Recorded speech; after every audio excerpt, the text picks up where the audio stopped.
당신의 소원은 이미 이루어졌고 당신의 꿈은 이미 현실이 되었으며 당신의 기도는 이미 응답을 받았다고 느껴라. 이미 이루어졌다. 이미 이루어졌다. 이미 이루어졌다. 이쪽 끝으로 오세요. 떨어질지도 모르잖아요. 이쪽 끝으로 오세요. 너무 높잖아요. 그들은 왔고 그가 떠밀었다. 그러자 그들은 날아올랐다. 이 시는 우리가 삶 속에서 진실이라고 늘 믿어왔던 것들의 경계를 과감히 넘어설 때 어떤 위대한 힘이 우리를 기다리고 있는지를 보여준다. 크리스토퍼 로그의 이 짧은 대화시에서 입문자들은 애초에 자신들이 기대했던 것과는 전혀 다른 경험들을 하게 된다. 스승의 격려에 힘입어 단순히 벼랑 끝에 서는 것만으로 그들은 그 끝을 넘어서는 놀라운 경지에 이른다. 이들은 미지의 세계에서 전혀 새로운 자유를 얻는다. 인디언 기우제라는 말이 있다. 사막 지역의 인디언들이 기우제를 지내기만 하면 반드시 비가 내린다는 데서 나온 말이다. 어떻게 기우제만 지내면 무조건 비가 올 수 있을까? 정말 그럴까? 그런데 정말로 확률이 100%라고 한다. 그 비결이 뭔지 아는가? 비가 안 오면 마을 사람들이 다 모여서 마을 추장이 가운데 서서 양손 바닥을 위로 펼치고 비가 오는 상상을 한다. 여기서 중요한 것은 실제로 비가 오는 느낌을 갖는 것이다. 지금부터 기우제를 지내기 시작한다. 우리 모두 느끼고 상상한다. 우리 마을에 바람이 몰려오고 바람이 볼을 스쳐 지나가고 새들이 날아다니고 낙엽이 막 휘날리고 비 오기 직전에 공기의 냄새가 맡아지고 하늘이 어두워져 가고 빗방울이 똑 떨어지고 흙 냄새가 확 올라오면 그 흙 냄새를 음미한다. 이렇게 한 10분 정도 한다. 그리고 나면 비가 오기 시작한다. 인디언이 기우제를 드리고 있는 공간에는 무엇이 있었기에 바램, 소망이 현실로 이루어진 것일까? 만약 이 공간 사이가 아무것도 없이 비어있다고 생각해보자. 아주 깜깜할 것이다. 설령 손전등을 켠다고 해도 빛이 어디로도 퍼지지 않을 것이다. 빛의 파동을 전달해줄 매개체가 없기 때문이다. 같은 이유로 이 가설상의 세계는 무척 조용할 것이다. 소리 역시 퍼지기 위해서는 매개체가 필요하기 때문이다. 사실상 바람에서부터 태양의 열기에 이르기까지 오늘날 우리가 알고 있는 에너지는 거의 대부분 그곳에서 존재할 수 없다. 심지어 중력장과 그 어떤 자기장도 텅 빈 공간에서는 가능할 수 없다. 다행히 우리는 그런 세계가 어떤 곳일지 굳이 추측할 필요가 없다. 우리를 둘러싼 공간은 결코 비어있지 않기 때문이다. 우리가 뭐라고 부르든 과학계와 종교계가 어떻게 정의 내리든 우주에는 모든 것을 잇는 거대한 망이 존재한다는 것은 의심의 여지가 없다. 이 망은 우리 인간을 보다 거대한 세계의 보다 높은 힘과 이어준다. 그럼 이 매개체들은 어떻게 이런 역할을 할 수 있는 걸까? 프랑크의 양자 물리학 방정식 발표 이후 수많은 이론이 개발되고 실험이 행해져 왔다. 1997년 전 세계의 과학 저널들은 고전 물리학에서 도저히 불가능하다고 말하던 실험 결과가 나왔다는 기사를 실었다. 우리 세계를 이루는 물질, 즉 광양자라는 빛의 입자에 관해 스위스 제네바 대학이 행한 실험이다. 과학자들은 하나의 광양자를 똑같은 특성을 지닌 두 개의 쌍둥이 입자로 나누었다. 그리고 두 입자를 서로 반대 방향으로 발사했다. 두 개의 광섬유 가닥을 이어 전화선처럼 각기 반대 방향으로 11km씩 떨어뜨린 후 광섬유 가닥이 끝나는 곳에서 쌍둥이 입자는 동일한 두 개의 길 중 하나를 임의로 선택해 나아갈 수밖에 없도록 되어 있었다. 이 실험에서 실로 흥미로운 점은 두 입자가 이 길이든 저 길이든 선택해야 하는 지점에 이르렀을 때 그들 모두가 번번이 똑같은 선택을 했다는 것이다. 한 번도 예외가 없었다. 고전 물리학에 따르면 쌍둥이 입자는 분리되어 있기에 서로 소통할 수 있는 어떠한 방법도 없다. 그런데도 마치 그 둘은 서로 연결되어 있는 것처럼 행동했다. 이 신비로운 연결을 양자 얽힘이라고 이름 붙여졌다. 무엇보다도 신기한 것은 얽혀있는 양자들이 마치 하나의 존재인 양 행동한다는 것이다. 쌍둥이 광양자들은 지리적으로는 떨어져 있지만 그 중 하나가 변하면 나머지 하나도 자동적으로 똑같이 변한다는 것이다. 우리는 이 세상에 물리적 물체들이 떨어져 있으면 모든 의미에서 서로 완전히 분리되어 있다고 믿어왔다. 하지만 광양자 실험은 우리의 그런 믿음이 아주 잘못된 것임을 보여주고 있다. 제네바 대학 실험은 두 물질이 아무리 멀리 떨어져 있다 하더라도 한때 결합되어 있었다면 언제나 이어져 있다는 점을 보여주고 있다.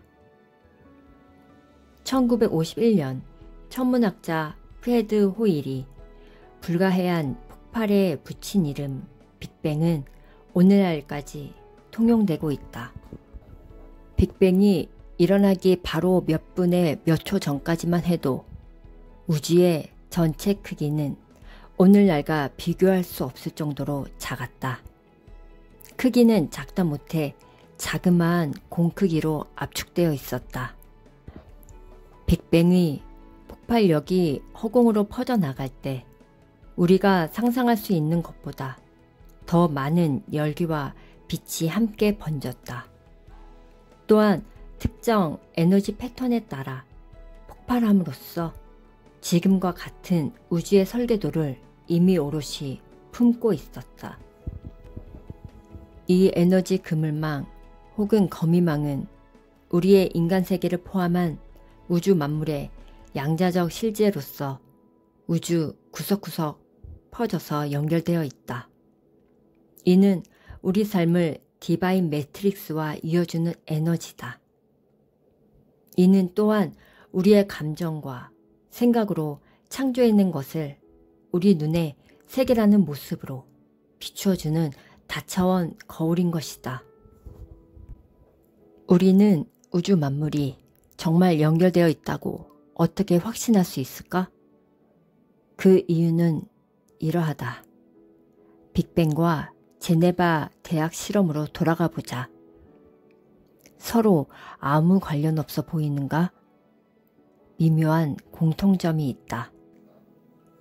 폭발되기 이전에 빅뱅 안에도 연결성이 존재하고 이 연결성은 물리적으로 한때 결합되어 있었던 두 가지 것들 사이에도 존재한다.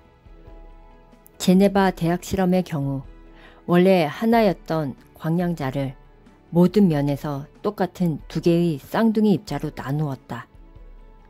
빅뱅에서 나온 입자와 광량자들 역시 한때는 물리적으로 하나였으며 이것이야말로 우주 만물이 상호 연결되어 있는 이유다. 한때 하나였던 것들은 물리적으로 연결되어 있든 아니든 항상 서로 이어져 있는 것이다. 두 물질이 아무리 멀리 떨어져 있다 하더라도 한때 결합되어 있었다면 언제나 이어져 있다는 점이다. 눈에 보이는 물질뿐만 아니라 우리 일상적 생각, 느낌, 감정, 믿음은 서로 연결되어 있고 우리의 의식과 감정은 강력한 힘을 가지고 있다. 우리는 창조자들이며 나에게 어떠한 감정이 생기는 순간 맨 처음 나와 하나였던 우주의 어디에나 존재하게 된다. 모든 만물에 연결되어 서로 같이 하나로 움직일 수 있게 하는 이 우주적 그물망 디바인 매트릭스는 만물 사이사이를 처음부터 끝까지 빈틈없이 덮고 있는 우주의 담요라고 쉽게 이야기할 수 있다. 이 덮개는 언제 어디에나 층층으로 되어 있다.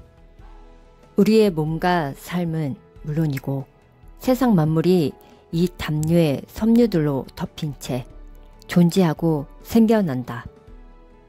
우리가 엄마의 자궁에서 잉태되는 순간부터 결혼, 이혼, 우정, 직업 등 우리가 경험하는 모든 것이 바로 이 담요에 있는 주름들인 것이다.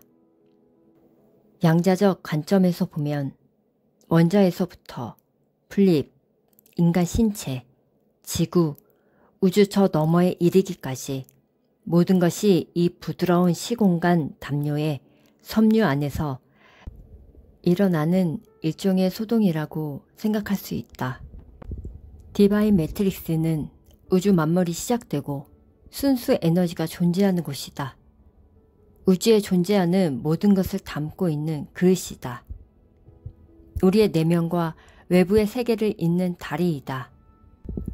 우리의 일상적 생각, 느낌, 감정, 믿음을 비춰주는 거울이다. 우리의 미래는 수많은 가능성의 세계 중 가장 안전한 확률의 세계라고 이야기한다. 그리고 미래를 결정짓는 것은 맹목적인 믿음이다. 이미 이루어졌다고 맹목적으로 믿어라. 미래의 꿈을 현재의 사실로 만들어 우리의 소망이 이미 이루어졌다고 생각하라. 이것이 미래를 결정하는 가장 중요한 요인이다. 우리가 무언가를 추구하면 주위의 모든 것이 우리의 행동에 영향을 받아 같은 방향으로 움직이게 되고 결국 미래가 결정된다. 세상이 시작되는 곳, 즉 디바인 매트릭스의 순수 공간에서 우리는 현실의 건축가로 어떤 일이든 우리 마음대로 할 수 있다. 인간은 잠깐 우주를 스쳐 지나가는 단순한 존재가 아니라 창조에 적극적으로 참여하는 존재이기 때문이다. 만물은 디바인 매트릭스 안에 존재하기 때문에 서로 이어져 있다. 이것이 사실이라면 우리가 삶의 한 부분에서 하는 행동은 삶의 다른 부분들에 영향을 줄 것이 분명하다. 물리학자 데이비드 봄의 저서에 따르면 우리가 보다 높은 곳에서 우주를 전체적으로 바라본다면 우리 세계의 현상이 마치 우리가 관찰할 수 없는 다른 세계에서 일어나는 일들의 투영처럼 보인다고 한다. 봄은 우리 눈에 보이는 것과 보이지 않는 것 모두가 더 거대한 우주 질서의 표현물들이라고 보았다. 그리고 이 둘을 감추어진 세계와 드러난 세계라고 이름 붙여 구분했다. 감추어진 세계와 드러난 세계의 차이를 설명하기 위해 봄은 흐르는 시냇물을 비유로 들었다. 흐르는 물을 여러 가지 다른 방식으로 보기 때문에 우리는 이것들을 서로 분리된 무엇처럼 착각하게 된다. 우리는 시냇물에서 소용돌이, 잔물결, 물보라 등 끊임없이 변화하는 모습을 보지만 사실 이들은 서로 독립된 존재가 결코 아니다. 소용돌이나 잔물결이나 물보라가 우리에게는 별개의 존재로 보이겠지만 실제로는 서로 긴밀히 연결되어 있다는 것이 봄의 생각이다. 일시적으로 분리되어 형태를 부여받은 존재는 절대적 독립성을 지닌 것이 아니라 상대적 독립성만을 지니고 있다. 즉, 어떻게 보이든 모두 동일한 물의 부분들인 것이다. 봄은 이런 예를 통해 우주와 우리 인간을 포함한 그 안의 모든 것이 사실은 보다 거대한 우주적 패턴의 일부이며 거기에서는 모든 부분들이 다른 모든 부분들에 의해 공유된다고 주장한다. 매트릭스의 모든 부분에는 매트릭스 전체가 담겨 있다. 인간의 의식 자체가 홀로그램이라고 여겨지는데 때문에 우리가 거실에서 기도를 드린다고 해도 그 기도는 우리가 사랑하는 이들과 더불어 드리고 있는 것이고 기도가 향하는 곳에 이미 존재하게 된다. 말하자면 우리가 기도하는 순간 그 기도는 어디에나 존재하게 되므로 굳이 기도를 멀리 보낸다고 생각할 필요조차 없는 것이다. 과거, 현재, 미래가 서로 긴밀히 이어져 있다는 것이다. 디바인 매트릭스는 시간을 담는 그릇으로 우리가 현재에 내리는 선택과 우리가 미래에 맞이할 경험 사이에 연속성을 제공한다. 카리브해의 어느 섬 출신으로 이름이 네빌이라고 알려진 20세기의 한 비전가는 꿈과 상상을 현실로 만드는 우리의 능력을 가장 잘 묘사하는 사람이 아닐까 싶다. 네빌에 의하면 우리가 경험하는 모든 것은, 즉 우리에게 일어나는 일이나 우리가 하는 일 모두는 절대적으로 우리 의식의 산물이다. 이러한 이해를 기초로 상상의 힘을 발휘한다면 우리는 얼마든지 기적을 일으킬 수 있다. 그의 여러 실제 사례 중 나에게 가장 강렬했던 이야기는 여러 해가 지난 지금도 여전히 내 마음에 남아있다. 불치병인 희귀 심장병 진단을 받은 20대의 어느 남자에 관한 이야기로 그는 결혼하여 2명의 어린 자식을 두고 있었다. 모두에게서 사랑받는 그는 어느 모로 보나 행복하고 건강한 삶을 누려야 마땅했다. 네빌이 그와 이야기를 나누었을 무렵 그는 살이 너무 빠져 앙상할 해골밖에 남지 않았다. 너무 허약한 상태라 대화를 나누기조차 힘겨웠지만 그는 네빌이 믿음의 힘에 대해 이야기하는 동안 조용히 귀를 기울였고 이해의 표시로 고개를 끄덕였다. 역동적으로 진화하는 우주에 우리가 참여하고 있다는 관점에서 보면 모든 문제의 해결책은 오직 하나뿐이다. 나 자신의 태도와 의식을 변화시키는 것이다. 네빌은 이러한 사고방식에 따라 그에게 요청했다. 이미 치유가 시작된 것처럼 느껴보라고. 시인 윌리엄 브레이크가 말했듯이 상상과 현실 사이에는 아주 미세한 선이 있을 뿐이다. 물리학자 데이비드 봄이 이 세계는 현실의 보다 깊은 차원에서 일어나는 사건들의 투영이라고 제안하듯이 블레이크는 이렇게 썼다. 인간은 곧 상상력이다. 그대가 바라보는 모든 것은 밖에 있는 듯하나 안에 있고 그대의 상상 속에서 필멸의 이 세상은 한낱 그림자일지니. 상상 속에서 우리가 창조하고 있는 것들에 의식적으로 집중함으로써 우리는 비현실과 현실의 장벽을 허물고 상상을 현실로 슬그머니 가져올 수 있다. 네빌은 새 친구가 새로운 사고방식을 받아들이도록 돕기 위해 자신이 어떤 말을 했는지 이렇게 설명했다. 나는 불치병 말기 단계였던 친구에게 모든 논리를 뒤엎고 치유된 자신의 모습을 보고 놀라는 의사의 모습을 상상해 보라고 했어요. 의사가 너무 놀란 나머지 2번, 3번 재확인을 하며 이건 기적이야. 기적. 이라고 외치는 모습을 그려보라고 권했어요. 내가 왜 이 이야기를 하고 있는지 이미 아실 것이다. 그 사람은 점점 좋아졌다. 몇 달 후 네빌은 그가 기적적으로 치유되었다는 내용의 편지를 받았다. 훗날 네빌과 다시 만났을 때 그는 건강을 완전히 되찾아 가족과 함께 행복한 삶을 누리고 있었다.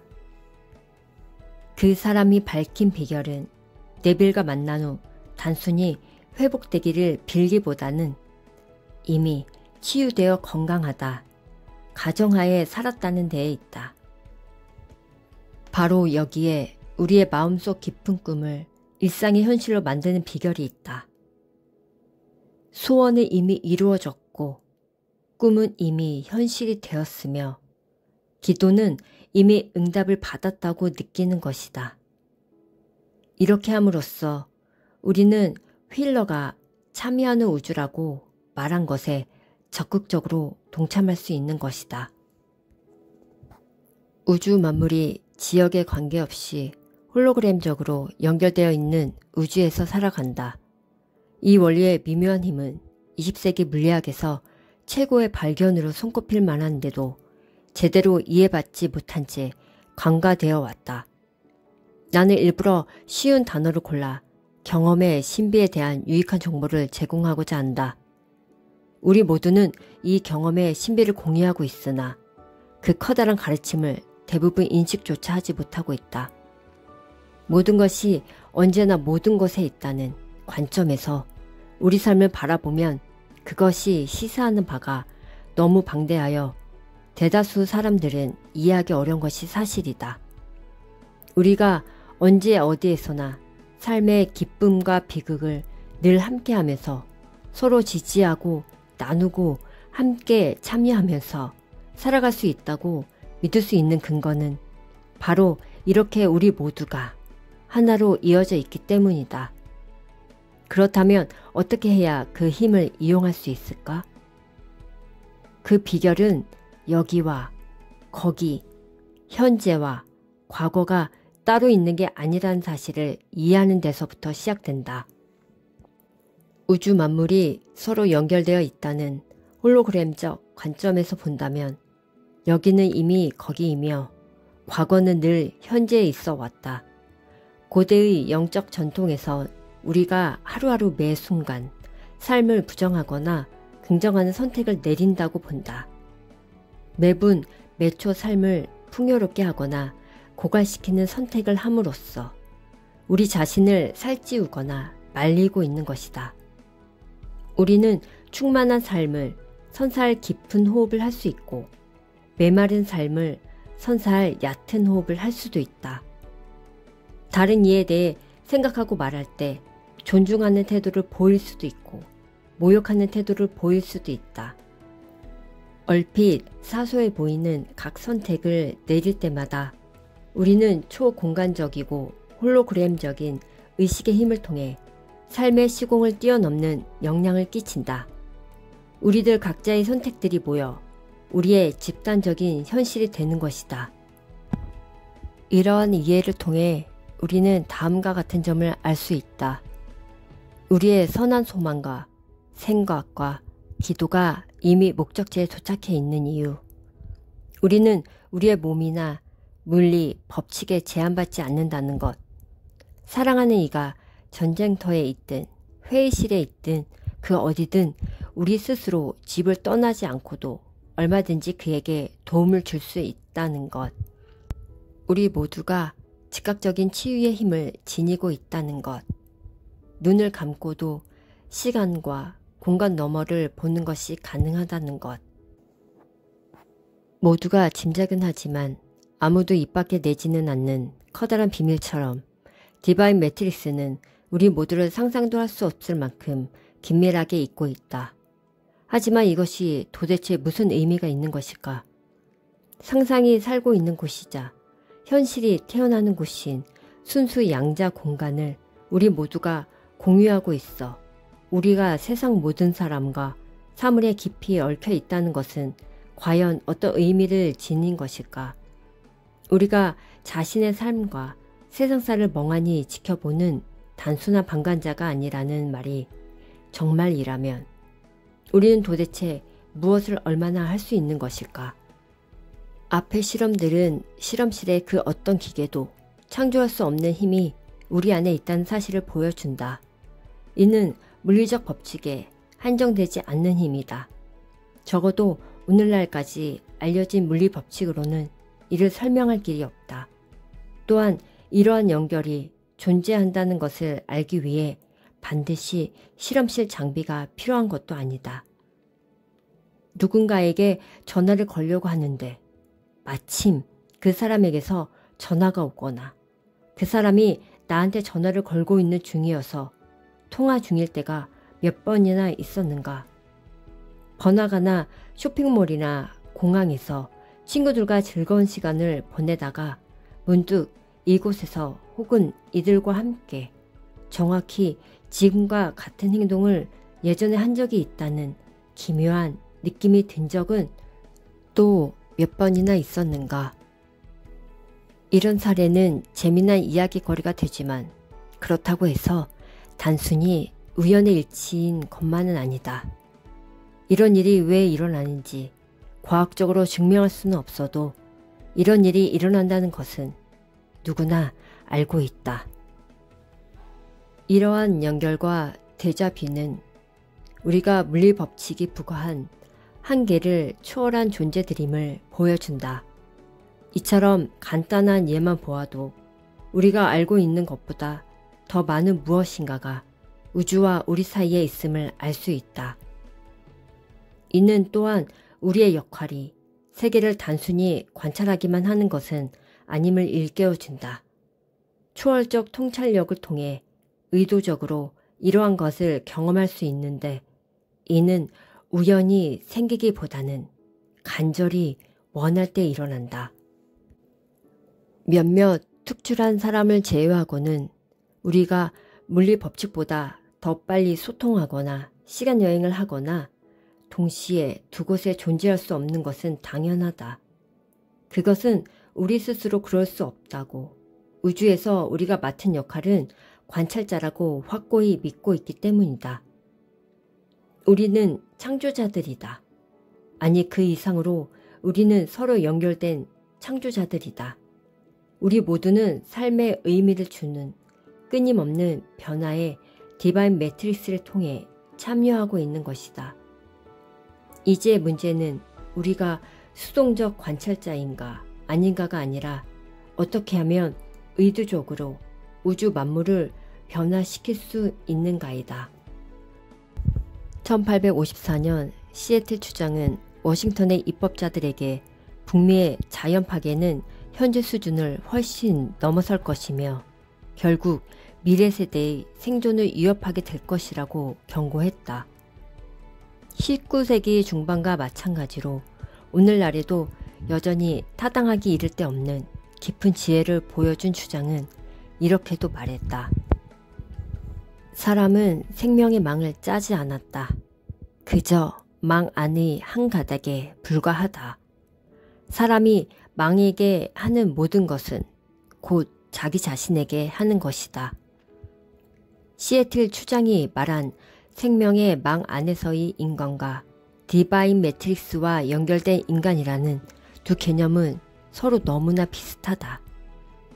우리 인간은 우리가 보는 모든 것의 일부로서 우리 자신과 세계 그리고 저 너머의 차원과 끊임없이 대화를 주고받는 존재들이다.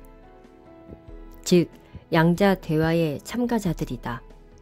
이러한 우주적 소통 안에서 우리의 감정과 느낌, 기도, 믿음은 매 순간 우리가 우주에게 건네는 말이다.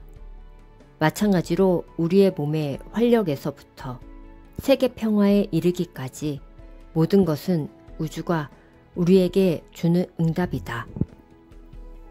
물리학자 존 휠러는 참여하는 우주에서 우리 인간이 역할을 맡고 있을 뿐만 아니라 그것도 중요한 역할을 맡고 있다고 주장했다. 여기서 핵심은 참여하는 이라는 단어이다. 이 우주에서 당신과 나는 방정식의 일부가 된다. 우리 모두 우리가 창조하는 것의 경험자일 뿐만 아니라 삶에서 일어나는 일들의 촉매들인 것이다. 이 둘은 동시에 일어난다. 우리는 변화하고 있는 우주의 일부이다. 이 끊임없는 창조 속에서 우리 인간은 우주를 바라보는 자그마한 일부인 동시에 우주를 만들어가는 일부이다. 힐러의 이런 주장은 혁명적 가능성에 문을 열어 젖힌다. 만약 우리의 의식이 우주를 만드는 것이라면 우리의 우주는 우리의 의식의 결과이다. 20세기 말에 이 이론에 지성을 가진 마음, 즉 모든 물질의 매트릭스 때문에 우주 만물이 존재한다고 했던 1944년 막스 플랑크의 말을 생각하지 않을 수 없다. 여기서 제기되는 의문은 지극히 간단하다. 무슨 마음? 참여하는 우주에서 의식을 집중하는 행위, 즉 어딘가를 바라보며 관찰하는 행위는 곧 우주 자체를 창조하는 행위이다. 우리는 세계를 관찰하고 연구한다. 우리가 바로 플랑크가 말한 마음인 것이다. 우리가 어디를 보든 우리 의식은 우리가 보는 것에 무엇인가 변화를 야기한다. 참여하는 우주란 정확히 어떤 우주일까? 우리 의식이 정말 우주의 변화를 가한다면 실제로 세상을 얼마나 바꿀 수 있는 것일까? 그 대답은 놀랍기 그지없다. 네빌에 의하면 우리가 경험하는 모든 것은, 즉 우리에게 일어나는 일이나 우리가 하는 일 모두는 절대적으로 우리 의식의 산물이다. 이런 이해를 기초로 상상의 힘을 발휘한다면 우리는 얼마든지 기적을 일으킬 수 있다. 디바인 매트릭스는 우주 전체를 담는 그릇이자 우리 의식으로 빚어진 그릇이기에 이 그릇 밖에서는 그 어떤 일도 일어날 수 없다. 우리에게 미워하고 두려워하라고 가르쳤던 국가 지도자들에서부터 우리의 마음을 울리며 사랑을 불러일으키는 여러 나라의 여러 사람들에 이르기까지 우리 모두는 상상할 수 없을 만큼 긴밀히 이어져 있다. 우리의 현실을 만드는 인큐베이터인 의식의 장을 통하여 치유든 고통이든 평화든 전쟁이든 우리 모두가 다 함께 창조해내는 것이다. 이는 새로운 과학이 우리에게 제시하는 여러 의미들 중 가장 이해하기 힘든 것일 수도 있다. 하지만 이는 또한 우리의 더 없는 치유와 생존의 원천이 될 수 있는 것이기도 하다. 대승불교에서는 우리의 마음이 집중을 통해서 현실을 만들어낸다고 믿는다. 형상이 있는 세계이든 없는 세계이든 모두 주관적인 상상이라는 우리 의식의 한 형태를 통해 만들어지는 것이다. 우리가 하는 모든 경험은 우리에게 진짜처럼 느껴지는데 이는 우리가 하나의 현실 가능성을 향해 의식을 집중하여 진짜 경험으로 만들기 때문이다. 단어 몇 개를 제외하고는 20세기의 양자 이론과 너무나 흡사하다. 양자 가능성들이 실제로 이루어지느냐의 여부가 우리의 감정에 달려있고 감정이 현실 창조의 비결이라고 한다면 한 가지 의문이 생긴다. 옆 사람이 나를 똑바로 바라보며 그런 일은 일어나지 않았다고 말하는데도 내가 그런 일이 실제로 일어난 것처럼 느끼려면 어떻게 해야 할까? 예를 들어보자. 사랑하는 사람이 중환자실에 누워 있는데도 그 사람이 이미 치유되었다고 말한다면 그것은 나 자신을 속이는 일이 아닐까? 이 질문의 아이러니는 본질상 어느 한 가지 답만 있을 수가 없다는 점이다. 다양한 가능성이 존재하는 우주에서는 수많은 답이 가능하다. 여러 대체 현실 중에는 사랑하는 이가 이미 치유된 현실도 있을 것이다. 심지어 애초에 병에 걸리지 않는 현실 또한 있을 것이다. 하지만 우리가 알 수 없는 이유로 인해 이들 가능성이 우리의 현실이 되지 않는 것이다. 이 의문에 대한 답은 세계에 대한 우리의 믿음, 선택할 수 있는 우리의 힘에 대한 우리의 믿음에 달려있다. 그렇다면 이어서 이런 의문이 떠오른다. 우리는 어떤 가능성을 선택하는가? 우리가 사랑하는 사람들이나 의사는 어떤 현실의 바탕 위에서 의사결정을 하는가? 여기에 답하기 위해서는 무엇보다 먼저 우리에게는 현실을 선택할 수 있는 능력이 있다는 사실부터 알아야 한다. 거의 죽음에 다다른 남자에 대한 네빌의 이야기에서처럼 현재의 현실은 굳건히 정해져 있는 것이 아니다. 오히려 말랑말랑하여 이리저리 변형시킬 수 있는 것으로 보인다. 우리는 굳이 그럴 필요가 없는 때조차도 현실을 바꾸곤 한다. 네빌의 그래서 그 남자의 의사는 진단을 내리며 특정 결과를 기대했다. 그 남자는 자신이 선택을 내렸다는 사실을 알지도 못한 채 의사의 말을 무조건적으로 믿음으로써 특정 가능성을 현실로 만들었다. 그러다 다른 가능성이 있다는 사실을 받아들였을 때 비로소 그의 몸은 새로운 믿음에 반응했다. 그것도 순식간에. 아인슈타인은 문제를 만들어낸 사고 수준에 머물러서는 그 문제를 풀 수 없다는 명언을 남겼다. 마찬가지로 현실을 만들어낸 의식 수준에 머물러서는 현실을 변화시킬 수 없다. 이는 우리가 우리의 일상을 어떤 식으로 보느냐, 즉 어떤 식으로 느끼느냐에 달려있다. 현실이라고 부르는 것을 우리가 직접 선택할 수 있다는 점을 인식하고 나면 대개는 다음과 같은 의문이 생기기 마련이다. 그럼 어떻게 그렇게 하죠? 아무리 봐도 병색이 완연한 사람인데 어떻게 이미 치유되었다고 믿을 수 있죠? 이에 답하기 위해서는 세계가 우리에게 보여주는 환상 너머를 보려는 우리의 의지에 대해서 먼저 이야기해야 한다. 예를 들어 사랑하는 이가 병에 걸렸다면 아픈 몸의 너머를 보고 그가 이미 치유되었으며 새로운 현실에 함께 있다고 생각하고 느껴야 한다. 다만 다른 가능성을 현실로 선택하려면 새로운 현실에 대해 생각하거나 사랑하는 이가 이미 회복되었으면 좋겠다고 소망하는 것만으로는 부족하다. 이는 세계를 새로운 시각으로 볼 때 가장 조심해야 할 함정인 것이다. 사랑하는 사람들이나 장소들, 물건들을 잃을지도 모른다는 두려움 때문에 이건 사실이 아니라고 되뇌며 눈앞에 현실을 부인함으로써 상황의 중대함을 무시하려는 유혹에 빠지기 쉽다.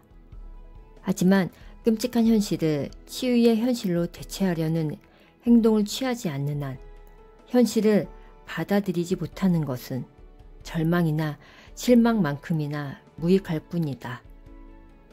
나에게도 이런 덫에 빠져 결국 세상을 떠나버린 친구가 몇몇 있다. 눈을 감기 전 심장이나 마음에 일어나는 변화는 본인만이 알겠지만 나는 그들 자신의 믿음으로 인해 그들이 겪는 고통을 곁에서 지켜볼 수 있었다. 그들은 논리적으로 따졌다. 내게 그렇게 막강한 능력이 있다면 왜 아직도 병이 낫지 않는 것인가? 생각을 완전히 뜯어 고쳤는데도 왜 아직 치유되지 않은 거지? 이는 심오하면서도 개인적이며 민감한 주제이다. 우주가 무엇이고 어떤 이치에 따라 움직이며 신이 어디에 있는가에 대해 토론하는 과정에서 이런 식의 답변은 종종 강렬한 반응을 야기한다. 핵심은 이러하다.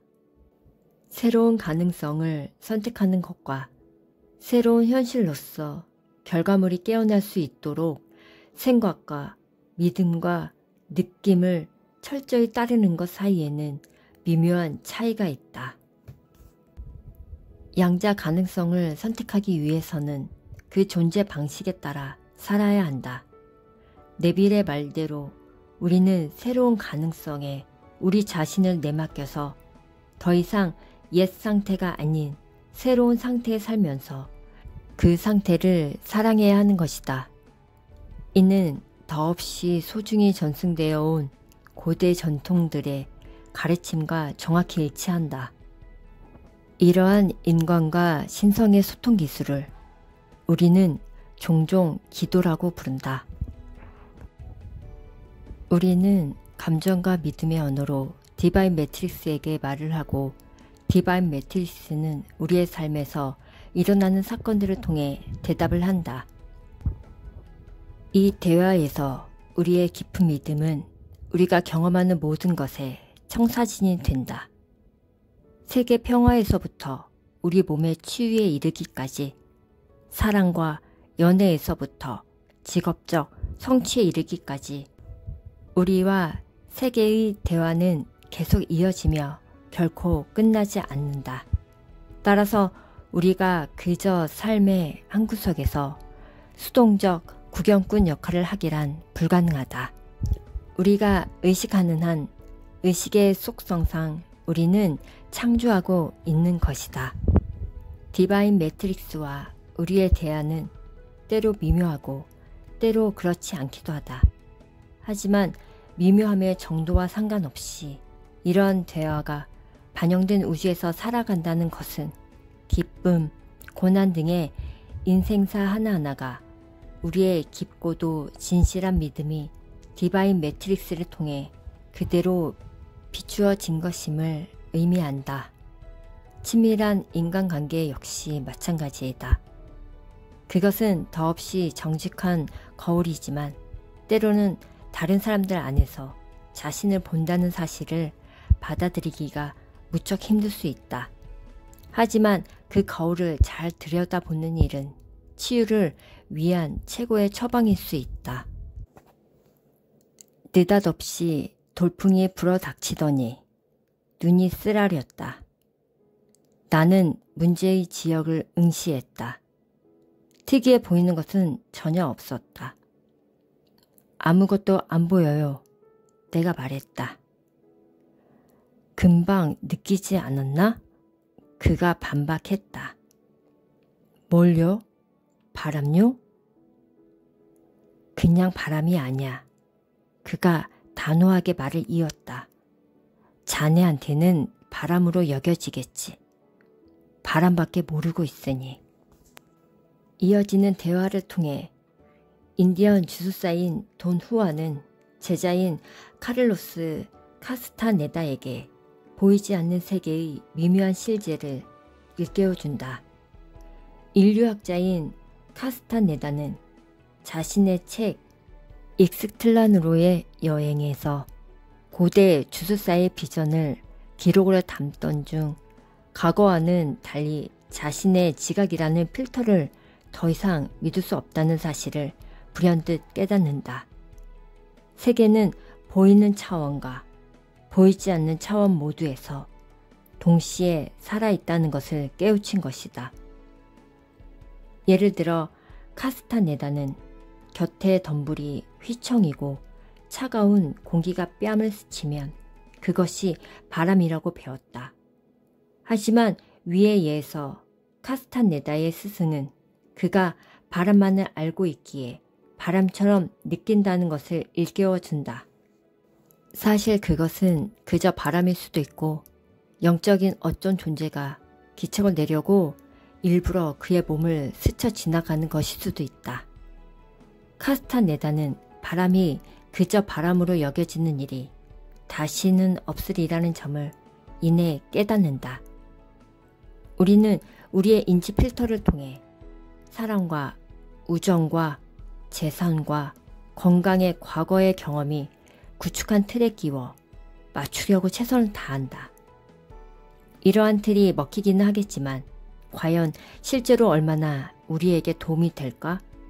우리는 자신의 경험이 가르쳐준 것에 기초하기보다는 다른 이들에게서 배운 지혜에 따라 행동하려고 애쓰곤 한다.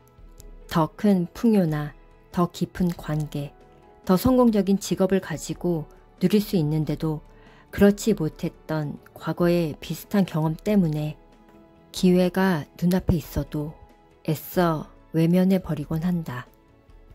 디바인 매트릭스 안에서 우리는 모든 플립의 일부이고 모든 바위의 일부이다.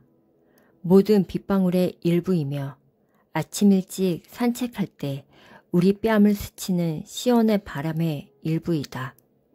우리가 세상 만물과의 연결이 이토록 깊다면 나날의 일상 속에서 그 연결성의 증거를 볼 수 있어야 마땅하다.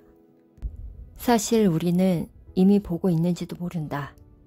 날마다 보고 있으나 그저 알아차리지 못할 뿐이다.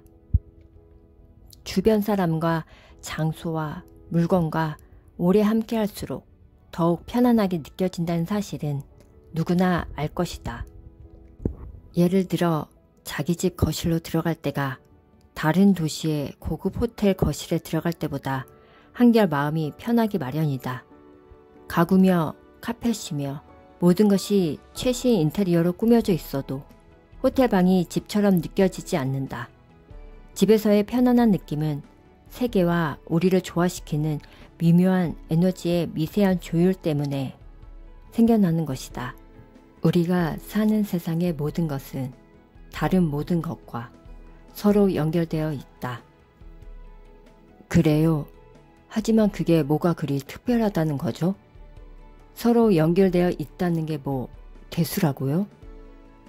하지만 새로운 실험들은 우리를 여기서 한 걸음 더 나아가게 한다. 우리는 우주 만물과 서로 연결되어 있을 뿐만 아니라 그러한 연결이 바로 우리 때문에 존재한다는 사실이 연구 결과 밝혀진 것이다. 이는 운명의 날이 왔을 때 카드를 우리 자신에게 유리하게 섞을 수 있는 힘이 우리에게 있음을 의미한다. 사랑과 치유에서부터 꿈의 성취에 이르기까지 우리는 우리가 경험하는 나날의 삶에서 필수적인 부분인 것이다. 우리는 감정과 믿음의 언어로 디바인 매트릭스에게 말을 걸고 디바인 매트릭스는 우리의 삶에서 일어나는 사건들을 통해 대답을 한다. 이 대화에서 우리의 깊은 믿음은 우리가 경험하는 모든 것의 청사진이 된다. 세계 평화에서부터 우리 몸의 치유에 이르기까지, 사랑과 연애에서부터 직업적 성취에 이르기까지 우리와 세계의 대화는 계속 이어지며 결코 끝나지 않는다. 따라서 우리가 그저 삶의 한 구석에서 수동적 구경꾼 역할을 하기란 불가능하다. 우리가 의식하는 한 의식의 속성상 우리는 창조하고 있는 것이다. 디바인 매트릭스의 실체와 그 의미를 깨달을 때 현실에 대한 불안과 공포를 이겨내고 새로운 방식으로 삶을 주도할 수 있다. 스스로 치유와 풍요를 누리면서 우리 자신이 세계와 운명의 창조자이고 바로 나 자신이 그 기적의 씨앗이자 기적 그 자체라는 사실 역시 확인할 수 있게 된다.